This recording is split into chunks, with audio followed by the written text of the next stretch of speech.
सारी सीरीज पर रिएक्शन देना चाहिए, ताकि कभी भी किसी वीडियो में जिक्र हो रहा होता है हाँ, तो हम उसको बहुत ज़्यादा बेहतर तरीके से समझेंगे। और बाकी ये कि अगर किसी की हिस्ट्री को छेड़ा जा रहा है या किसी की हिस्ट्री को चेंज किया जा रहा है तो इसका मतलब है कि जिन्होंने ऐसा किया तो उन्हें अपनी हिस्ट्री का या अपने ऊपर इतना कॉन्फिडेंस नहीं था। नहीं है, वो खाइफ है ना, इसका मतलब वो ये खौफज़दा है। अस्सलाम वालेकुम, नमस्ते, सत श्री अकाल। कैसे हैं आप लोग? उम्मीद करती हूँ ठीक होंगे, खुश होंगे। मैं हूँ हज़ीका अली और मेरे साथ हैं तारिक नियाज़ी। अस्सलामु अलैकुम, नमस्ते, सत श्री अकाल। उम्मीद करता हूँ ठीक होंगे, खुश होंगे। दोस्तों जहाँ रहें खुश रहें, माँ बाप का ख्याल करके, क्योंकि माँ बाप है तो सब कुछ है। आज की हमारी वीडियो है मनोज मुंतशिर जी की वीडियो। तो स्टार्ट करते हैं अपनी वीडियो को, लेट्स स्टार्ट। ओके गाइस, तो वीडियो का टाइटल है Manoj Muntashir live latest Hindi poetry. तो स्टार्ट करते हैं वीडियो को।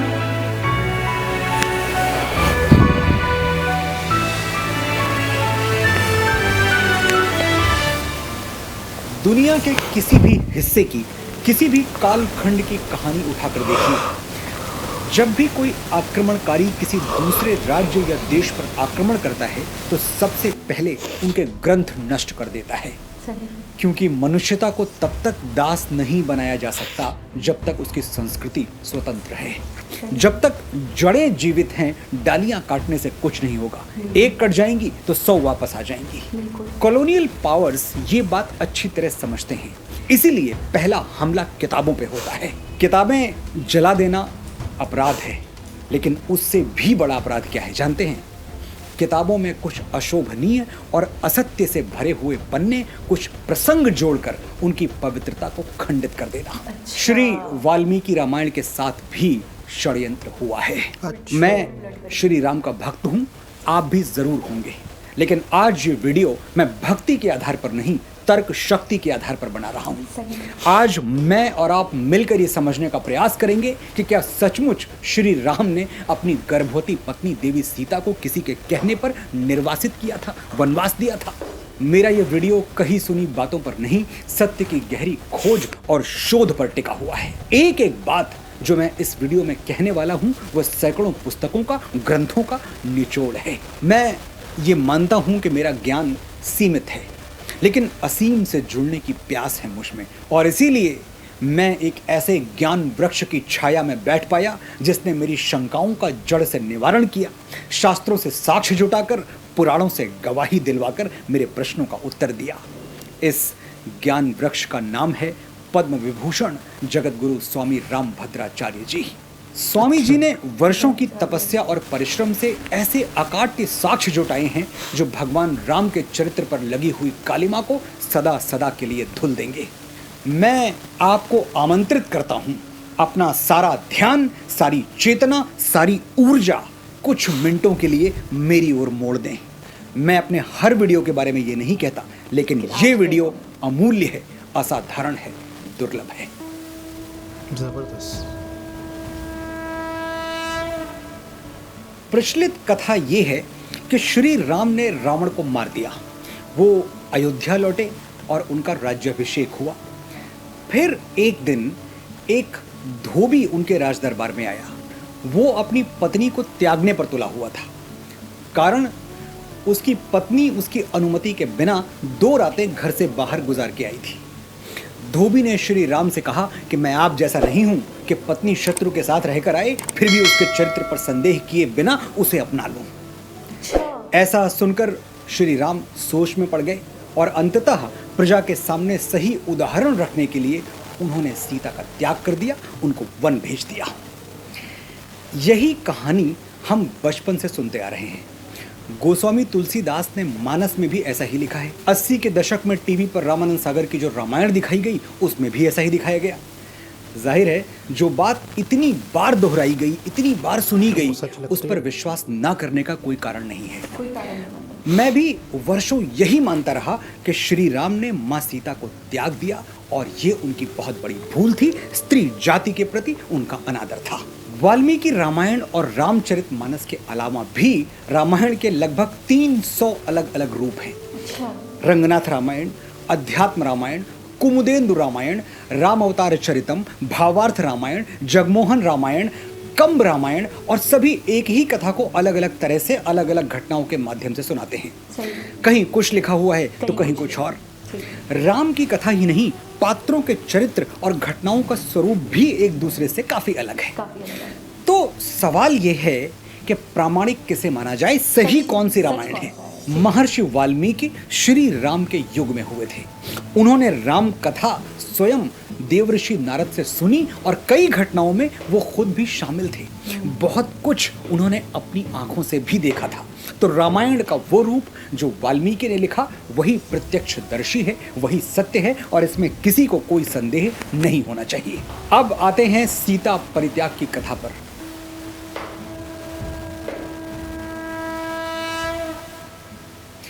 ये पूरी कहानी रामायण के उत्तरकांड में लिखी गई है। वो उत्तरकांड, ध्यान से सुनिएगा, वो उत्तरकांड जो ऋषि वाल्मीकि ने कभी लिखा ही नहीं था। बिल्कुल ठीक सुन रहे हैं आप, महर्षि वाल्मीकि ने उत्तरकांड कभी लिखा ही नहीं था। श्री वाल्मीकि रामायण में मूलतः सिर्फ 6 कांड हैं। बालकांड, अयोध्या कांड, अरण्य कांड, किष्किंधा कांड, सुंदरकांड और युद्ध कांड। उत्तरकांड ओरिजिनल वाल्मीकि रामायण का अंश नहीं है। अब ये बात मानना शायद आपके लिए थोड़ा मुश्किल हो। मैं चाहता भी नहीं कि आपके प्रश्नों को ये कह के शांत कर दूं कि जो हम कह रहे हैं वही सही है, राम के नाम पर मान जाइए। बिल्कुल नहीं। हमारी संस्कृति में जिज्ञासा का सम्मान सिखाया जाता है, तर्क दिए जाते हैं, शास्त्रार्थ होते हैं।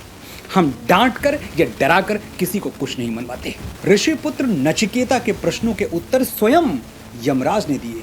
कठोपनिषद की ये कथा बहुत अद्भुत है और बहुत जल्द मैं इस पर एक पूरा वीडियो बनाऊंगा।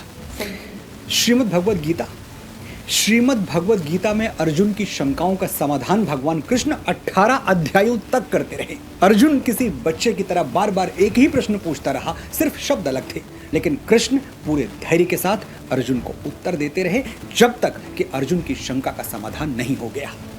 आज आप भी तर्क सुनिए और खुले मन से समझने का प्रयास कीजिए कि क्या सचमुच श्री राम ने मां सीता का त्याग किया था।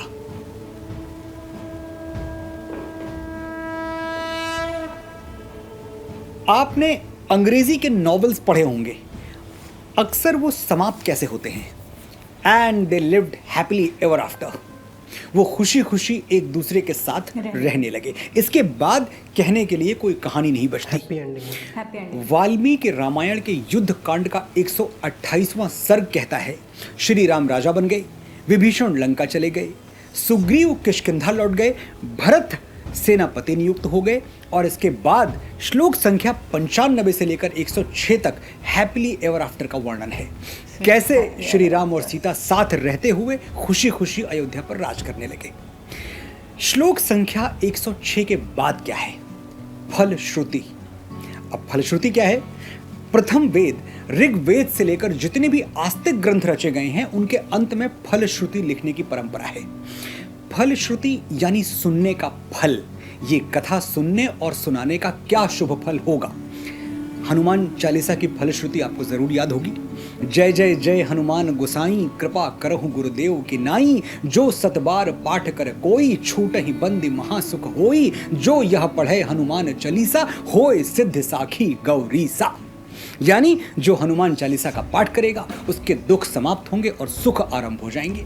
रामायण में भी श्लोक संख्या 107 से 123 तक ऋषि वाल्मीकि ने फलश्रुति लिखी है। यानी औपचारिक रूप से रामायण की कथा समाप्त हुई, कुछ और लिखने के लिए शेष नहीं रहा। युद्ध कांड अंतिम सर्ग का 119वां श्लोक सुनिए। रामायण मिदम कृत्सनम श्रवणतः पठतः सदा, प्रीयते सततम रामः सही विष्णु सनातनः। कृत्सतम रामायणम यानी यही संपूर्ण रामायण है। यह आधा तिहाई नहीं है, संपूर्ण है, कंप्लीट, फुल स्टॉप, इति। आगे 121वें श्लोक में वाल्मीकि लिखते हैं, एवमेतत् पुराव्रत माख्यानम भद्रमस्तु वह प्रव्याहरत विस्त्रब्धम बलम विष्णोः प्रवर्धताम। यानी ये इतिहास संपन्न हुआ, इसे ऐसे ही गाया जाए और इसे पढ़ने और गाने वालों का कल्याण हो। ऐसा लिखकर वाल्मीकि राम की कथा को पूर्ण घोषित कर देते हैं। जब कथा पूर्ण हो गई तो फिर अचानक उत्तर रामायण कहां से आ गया? साफ जाहिर है कि उत्तरकांड बाद में जोड़ा गया और वो पूरी तरह काल्पनिक है। ऐसा क्यों किया गया मैं नहीं जानता, लेकिन इसमें राम और सनातन के विरुद्ध षड्यंत्र की गंध तो आती है। रामायण का उत्तरकांड पढ़ते हुए बार बार लगता है कि जानबूझकर राम को कलुषित करने का, उनकी छवि को बिगाड़ने का प्रयास किया जा रहा है। उत्तरकांड का एक श्लोक है, सीता मादाय हस्तेन मधुमैरेयकम शुचि पाययामास काकुत्स्थः शचीमिव पुरंदरः। यानी भगवान राम सीता जी का हाथ पकड़कर उनको मैरेयक मधु पिला रहे हैं, मदिरा पिला रहे हैं।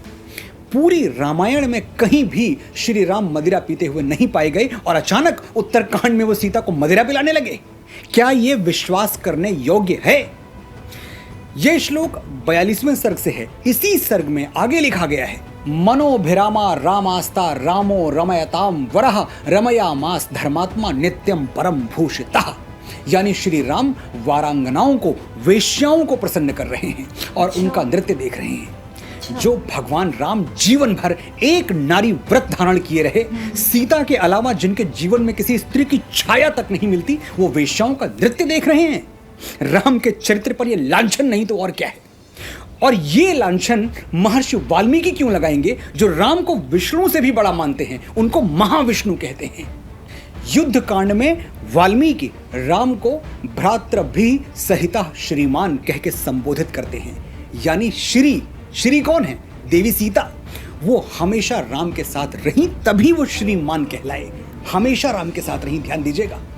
युद्ध कांड के 128वें सर्ग में वाल्मीकि साफ साफ लिखते हैं कि भगवान राम ने सीता जी के साथ हजारों वर्षों तक अयोध्या पर राज किया और सैकड़ों अश्वमेघ यज्ञ किए। राज्यम 10 सहस्त्राणि प्राप्य वर्षाणि राघवः शताश्वमेघा ना जन्हे सदस्वान भूरि दक्षिणान।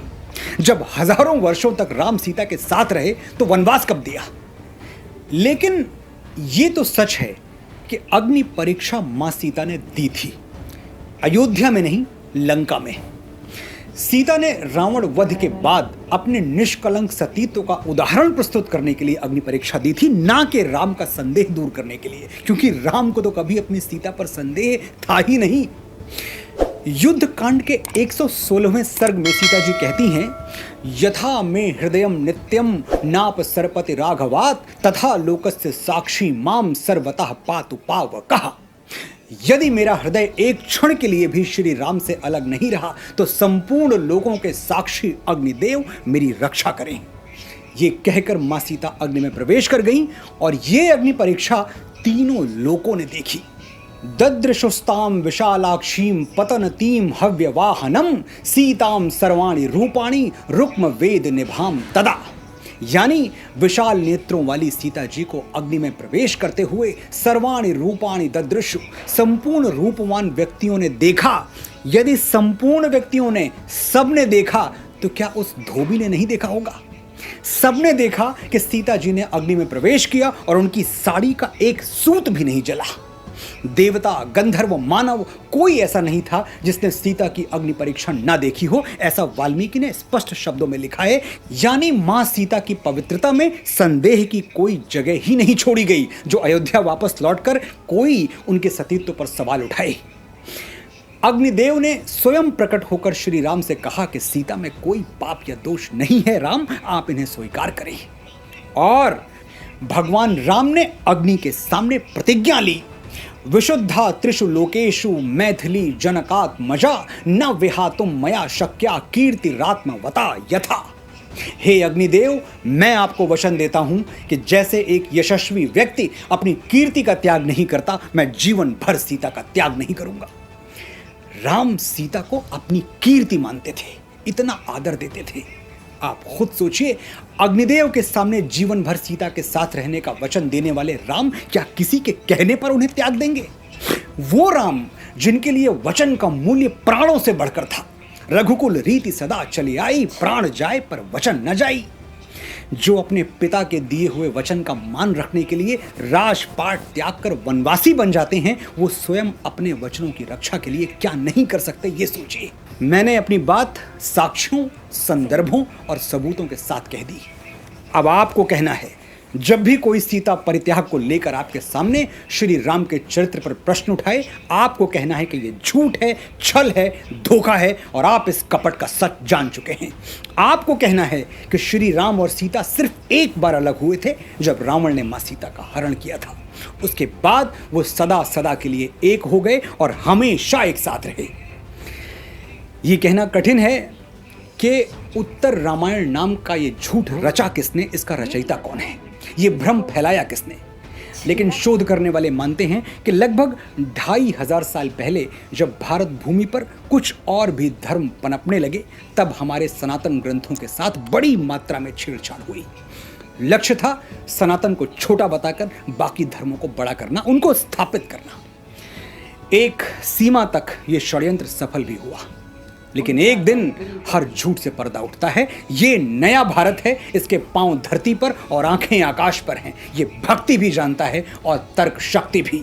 यहाँ हर धर्म के लिए जगह है, आदर है, सम्मान है, लेकिन सनातन पर उठने वाली उंगलियां हम और सहन नहीं करेंगे। जय श्री राम, जय मां सीता, जय भारत। आंखें खुल गई मेरी तो। अच्छा, इस हद तक छेड़छाड़ हुई है। अच्छा, सारी चीज़ें जब वो बता रहे थे बहुत अच्छी तरीके से क्लियर समझ आ रही थी, बिल्कुल। लेकिन मैं मुसलसल ये सोच रहा था कि इतना बेहतरीन तरीके से, इतना अच्छा, उन्हीं की लैंग्वेज में क्या है, इतना बेहतरीन तरीके से जो छेड़म छाड़ी की, हाँ। और वो लोगों तक रच बस भी गई, और आज भी वही सुन रहे हैं, आज भी वही पढ़ रहे हैं लोग, और वो लोग उस पर मतलब वीडियो इस पे बनी है, तो इसका मतलब ये है कि लोग उस पर यकीन कर रहे हैं। नहीं, तो उन्होंने यही कहा कि मैं भी काफ़ी अरसे तक यही सोचता था कि ये हुआ है कि उन्होंने त्याग दिया था माँ सीता को। लेकिन अब जब मैंने इतना कुछ देखा, रिसर्च की, इतनी स्टडी की, मुझे कुछ ना कुछ लगता था कि कुछ ना कुछ मसला है कि वो इतने महान इंसान थे, तो वो एक धोबी के कहने पे, धोबी बिल्कुल उसके कहने पे अपना वचन तोड़कर उनको त्याग क्यों देंगे। बिल्कुल। और वचन भी वो वचन जिसके सामने वो अपने प्राण नहीं देखते थे, यानी अपनी जान की भी परवाह नहीं करते थे। अच्छा, जब इतनी जगहों पर क्लियर लिखा गया है कि हर पल वो साथ थे और काफ़ी लाइफ गुजारी, ठीक है ना, हाँ। तो इतनी जगहों पे जब ये लिखा गया है, तो जब एक चीज़ यस 100% लिखी गई है, तो नो कैसे हो सकता है किसी एक जगह पे अचानक। अच्छा, जब वो ख़त्म होती है कि हाँ भाई ये एंडिंग हुई है, तो एंडिंग के बाद वो पार्ट कहाँ से आ गया, वो पार्ट यानी कि हैप्पी एंडिंग हो गई। यानी कुछ चीज़ें अगर पढ़ने वाले पूरी, तो जितना भी मतलब है कि बुक्स में और वीडियोस में है, तो इसका मतलब है कि लोग उस पर यकीन करते थे। अच्छा। वो लोग वैसे ही समझते थे। अगर अक्ल रखने वाले, अच्छा। थोड़ा सा गहराई में जाने वाले, तो वो समझ सकते हैं कि ये इस तरह कैसे हो सकता है। अच्छा, मैं एक बात बता रही हूँ कि ना बहुत सारी चीज़ें ऐसी होती हैं जो टीवी पे नशर की जाती हैं ना, दिखाई जाती हैं, तो उसका एक अलग ही असर होता है, उसका एक अलग ही छाप रह जाती है। अब छोटा बच्चा है, वो जैसे कार्टून्स देख रहा है या वो दूसरी चीज़ें देख रहा है, अब वो इस तरीके के कुछ देख रहा है मजहबी, अब वो टीवी पे जो नशरियात देखता है ना, तो वो जब बड़ा होता है तो उसके माइंड में वही स्टोरी रहती है। और वो ये कह रहे हैं कि हमारे हर किसी के दिमाग में यही स्टोरी है कि उन्होंने त्याग दिया था, उन्होंने त्याग दिया था, ठीक है, माँ सीता को, जबकि ऐसा नहीं है। और उन्होंने ये भी कहा कि आपको यकीन करना है करें, ना करना है ना करें, लेकिन मैंने आपके सामने सब कुछ क्लियर रख दिया। मैंने आपको एविडेंसेस बता दिए, मैंने आपको सबूतों के साथ बात की है आपसे, ताकि कोई अगर राम के ऊपर उनके चरित्र कोई वीडियो हम बनाने गए थे, एक इनका दिन आता है नवरात्रि, फिर दशहरा, वो यही इवेंट था। अच्छा। यानी कि उसके बाद कह रहे थे कि वो श्री राम गए थे, फिर उसको मतलब है कि सीता माँ जो है उसको अपहरण कर लिया था रावण ने, फिर वो आई थी, तो फिर इस दिन के बाद मतलब डिटेल से काफ़ी बता रहे थे। अच्छा, मुझे ऐसा लग रहा है कि इस तरह की वीडियो जो भी आती हैं, जिसमें रामायण का या महाभारत का या श्री राम का या माँ सीता का जिक्र होता है, मुझे ऐसा लग रहा है कि हमें बहुत पहले प्रॉपर तरीके से रामायण पे रिएक्शन दे देना चाहिए। बिल्कुल। अच्छा, जब तक हम वो नहीं देंगे, मुझे ऐसा लग रहा है, तो हम शायद इस तरह की चीज़ों को ज़्यादा बेहतर तरीके से नहीं समझ पाएंगे। अच्छा, जो जितना वीडियो में बताया गया वो भी उन्होंने काफ़ी डिटेल में बता दिया कि ऐसा हुआ था, फिर कुछ दिन बाद ऐसा हुआ था, तो उस पर भी हम मतलब अगर बात करें तो मैं ये सोच रही हूँ, मुझे काफ़ी हद तक अंडरस्टैंड हो गया है कि क्या हुआ होगा। उतना पार्ट तो समझ में आया, उतना पार्ट हो गया जिससे वो बात कर रहे थे। अच्छा, उन्होंने कहा कि इसके पीछे सिर्फ एक ही पर्पज़ था, एक ही मकसद था जो वो समझ रहे हैं। किसने क्या क्या क्या नहीं पता। उन्होंने कहा 2-2.5 साल पहले ये सब कुछ हुआ है। उन्होंने इशारा दिया है, 2-2.5 साल पहले ये हुआ है। और ये है नया इंडिया।